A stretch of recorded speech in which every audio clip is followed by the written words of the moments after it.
Kechdim demanglar. Agar qarzdor berolmayotgan qarzdor bo'lsa berar edi bilasiz. Imkoniyati bo'lmayotgan bo'lsa kechganingiz afzal. Qiyomatga qoldi deyishingiz ham mumkin. Lekin boyaga odam bo'lsa berar edi bilasiz. Halol to'g'ri odam bera olmayapti, ish yurishmayapti, puli yo'q. Kechganingiz afzal bo'ladi. Ammo ikkinchi odam bu shunaqa odamki, bera olmayapti emas, bermayapti u. Va bermaydi.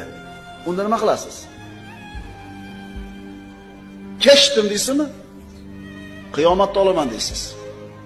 Endi dunyoda olib kelsa-chi? Olasiz. Shuning uchun aytingki, o'shanga odam bo'lsa zolim, zulm qilayotgan. Olib kelib bersa, shu dunyoda olaman, aka yo uka. Agar dunyoda bermasangiz, qiyomatda olaman, lekin kechmayman deb qo'ying. Chunki so'ramasdan tek esdan chiqarib olsangiz, bu haq qiyomatda sizdan so'raydi, nima menga talab qilmagansan.